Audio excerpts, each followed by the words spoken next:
અમદાવાદના બોપલ આંબલીમાં આગામી ગુજરાતી ફિલ્મ જિંદગી વન્સ મોરનું પ્રમોશન કરવામાં આવ્યું હતું.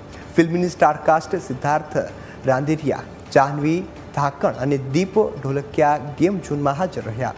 ત્યારે એક એનજીઓ દ્વારા ખાસ આમંત્રિત વૃદ્ધો અને બાળકો સાથે કલાકારોએ વિવિધ ગેમ્સ રમી હતી અને આનંદની ક્ષણો માણી હતી. તો કલાકારોએ ચાહકો સાથે મુલાકાત કરી તસવીરો પડાવી અને મીડિયાને પણ ફિલ્મ અંગે રસપ્રદ જાણકારી આપી છે. 19 જૂને સિનેમાઘરોમાં આ ફિલ્મ રિલીઝ થનારી છે, જેને દર્શકોમાં ભારે ઉત્સુક પણ જોવા મળ્યા છે. આટલા મોટા પ્રોડક્શન હાઉસ, ધર્મા જેવી પ્રસિદ્ધ પ્રોડક્શન હાઉસ કંપનીએ અમારી ઉપર આટલો ભરોસો દેખાડ્યો છે, એ અમને પ્રેઝન્ટ કરે છે. તો આઈ થિંક ગુજરાતી ઇન્ડસ્ટ્રી અને ગુજરાતી ઓડિયન્સને પણ એની રિસ્પોન્સિબિલિટી થોડીક દેખાડવી જોઈએ કે અમને એટલો જ સપોર્ટ કરે, અમારી ઉપર એટલો જ વિશ્વાસ દેખાડે અને 19 જૂને જિંદગી વન્સ મોર જોવા જાય અને બહુ ખૂબ સારો અમને પ્રેમ દેખાડે. ગુજરાતમાં વિવિધ ફિલ્મો છે અને આપણે જોઈએ છીએ અને વર્ષોથી નાટકો છે તે પણ આપણે જોતા આવીએ છીએ.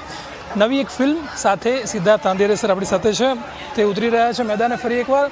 જિંદગી વન્સ મોર સર, પહેલાં તો કેવી રીતની મૂવી રહેશે? બાળકોથી લઈને વૃદ્ધો તમામ જોઈ શકે એવા આપના મૂવી દર વખતે હોય છે. આ વખતે કેવો અલગ એંગલ? સરસ મૂવી છે દોસ્તો, પારિવારિક ફિલ્મ છે, પણ બાપ અને દીકરાની વાર્તાઓ તો ઘણી બધી આવી ગઈ છે, મેં પણ કરી છે, પણ આમાં કંઈક નવો એંગલ છે, એક એવી નવી ઘટના પણ છે જે હું અત્યારે ડિસ્ક્લોઝ ન કરી શકું, પરંતુ મધ્યવર્તી વિચારે છે જ્યારે મા પોતાના દીકરાને એમ પૂછે છે કે કંઈક નાનું મોટું ખટપટ તો દરેક કુટુંબમાં ચાલતી હોય, ત્યારે મા એને પૂછે છે કે બેટા તું તને આમ પપ્પા માટે થોડો અણગમો થાય કે ગુસ્સો આવે છે, પણ તે ક્યારે એવો સમય કાઢીને વિચાર્યું છે ખરું કે મારા પપ્પા નહોતા બન્યા એ પહેલાં એ કેવા માણસ હતા?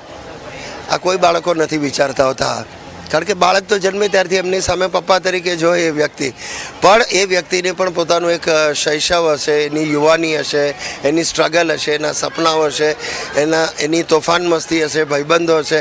તો આ એક આખી પાછળની જિંદગી જે માણસે મૂકી દીધી છે ને હવે બદલાઈ ગયો છે કુટુંબના ઘડતરમાં, પોતાના સંસારમાં, તો એ એક્સપ્લોર કરવાની વાત છે જે બહુ જ નવો એંગલ છે. પ્રેક્ષકો તરફથી હજી ગુજરાતી ફિલ્મોને જોઈએ એવો પ્રતિસાદ મળતો નથી એવું હું વારંવાર કહું છું, અને બધી છૂટ છે પ્રેક્ષકોને, પસંદગીની છૂટ જ છે. એવું હોય જ નહીં કે જેટલી ફિલ્મો આવે છે બધી જોવી જોઈએ, ના, જરાય નહીં. પણ કંઈક આંકડા એવા કહે છે કે વર્ષની 100 ફિલ્મો બને છે, બાકાત કરી નાખો 80%, 20 સારી ફિલ્મો પણ જો બનતી હોય ને તો આપણે કંઈક દર્શકો તરીકે એવું નક્કી કરીએ કે સાહેબ મહિનાની 2 ફિલ્મો, 2 શુક્રવારે, અને જેવી ફિલ્મ દોસ્તારો સાથે જવું છે એ રીતે. અને મોટાભાગની ફિલ્મો તો પારિવારિક કૌટુંબિક જ હોય છે, એટલે સમગ્ર કુટુંબ સાથે જઈએ તો મા બાપને પણ મજા આવે. અરે મમ્મી પપ્પા દાદા દાદી રાહ જોશે કે ભાઈ આજે બીજો શુક્રવાર છે, દીકરો બધી ટિકિટ લઈ આવ્યો છે ને આપણે સાથે ગુજરાતી પિક્ચર જોવા જઈશું. કારણ કે આપણી ભાષામાં બનેલી આપણી ફિલ્મને આપણી માતૃભાષામાં સાંભળવાની મજા છે, જોવાની મજા છે, અને સૌથી વિશેષ અનુભવવાની મજા છે. Thank you so much sir. આપણી સાથે સિદ્ધાર્થ રાંદેરિયા સર હતા. જે પ્રમાણેનો એક મેસેજ દર વખતે એમના દરેક ફિલ્મોમાં અલગ અલગ પ્રકારના મેસેજો હોય છે, બાળક પિતાને લઈને, ક્યાંક ને ક્યાંક વયવૃદ્ધને લઈને, તમામ લોકો માટે આ એક મૂવી છે તે બનાવી છે જિંદગી વન્સ મોર. તો તમે પણ પોતે સમય કાઢો જિંદગી વન્સ મોર માટે. ગુજરાતી સિનેમામાં વિવિધ સિનેમાઓ જોવા મળે છે, વિવિધ વિચારધારાઓ, ક્યારેક હસતા ક્યારેક રડતા અલગ અલગ મૂવીઝ આવતા હોય છે, અને પહેલેથી લઈને અત્યાર સુધીમાં વિવિધ પ્રકારના મૂવી, એટલે કે વયવૃદ્ધ બાળકોથી લઈને વૃદ્ધ તમામ લોકો મૂવી જોઈ શકે તેવા દરેક વખતે ક્યાંક ને ક્યાંક અટપટા મૂવી જોવા મળતા હોય છે. ત્યારે આ વખતે દીપ ઢોલકિયા સાહેબ આપણી સાથે છે. સરસ એવું નવું મૂવી લઈને તે આવી રહ્યા છે, જિંદગી વન્સ મોર. સર, પહેલાં તો એ પૂછવા માંગીશ કે જિંદગી વન્સ મોર છે શું? જિંદગી વન્સ મોર એક પિતા પુત્રની વાર્તા છે, અને એનો સિમ્પલ થોટ છે કે આપણને ખબર નથી હોતી કે આપણા પપ્પાના તોફાનો શું હતા.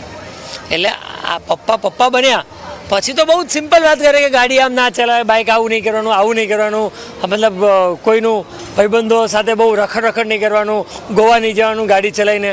પણ ત્યારે બાપા તમારા 20 વર્ષના હતા ત્યારે એ બાઇક લઈને ક્યાં ગયા છે, ઓર ગાડી લઈને ક્યાં રખડવા ગયા છે, એ તો તમને ખબર જ નથી. જે દિવસે તમને એ ખબર પડશે ત્યારે તમને ખબર પડશે કે તમે જેટલા એડવેન્ચરસ છો ને એનાથી વધારે તમારા પપ્પા એડવેન્ચરસ હતા. મૂવીને બનતા તો બહુ જ સમય લાગ્યો છે. મતલબ 2016માં મેં આ વાર્તા લખવાનું ચાલુ કર્યું હતું, એટલે દસકો થઈ ગયો, 10 વર્ષ થયા. અને 10 વર્ષથી હું આ વાર્તાને મારી સાથે જીવ્યો છું. એટલે એઝ એન એક્ટરે જીવવાનો પણ બહુ ફાયદો છે કે હું 10 વર્ષ સુધી એ વાર્તાને જીવ્યો છું. એટલે મને મારી માટે એક્ટિંગ સરળ થઈ ગઈ. પણ એ સપના જોવાની જે હોય ને કે આ ફિલ્મ મારે બનતી જોવી છે, એ 10 વર્ષ સુધી હું મંડ્યો રહ્યો એમ કે મતલબ ના, આને ગમે એવી રીતે આ સપનાને સાચું કરવું છે. કેમ કે મારું સપનું હતું, આ ફિલ્મ મેં મારા પપ્પાને ડેડિકેટ કરી છે. અને પપ્પાને મેં એક વખત કીધું હતું કે એક વખત છે ને હું એક એવી ફિલ્મ મેં લખી છે, તમે જ્યારે ફિલ્મ જોશો ને ત્યારે તમને ખબર પડશે કે મને ક્યારેય એવું લાગ્યું જ નથી કે તમે ખોટા હતા, તમે બસ થોડા અલગ છો એમ. અત્યારે હું આ નથી વિચારતો, પણ તમે ખોટા નથી એમ. આ મારે કહેવું હતું, એ આ ફિલ્મ થકી કહીશ. Thank you so much. આપણી સાથે દીપ ધોળકિયા સર હતા. 19 જૂન ફાધર્સ ડેના દિવસે સરસ મજાની એવી આ પિક્ચર જિંદગી વન્સ મોર ચોક્કસથી જોવા જજો. કેરણ સુરેશ સાથે મીર સોલંકી, ન્યૂઝ કેપિટલ, અમદાવાદ.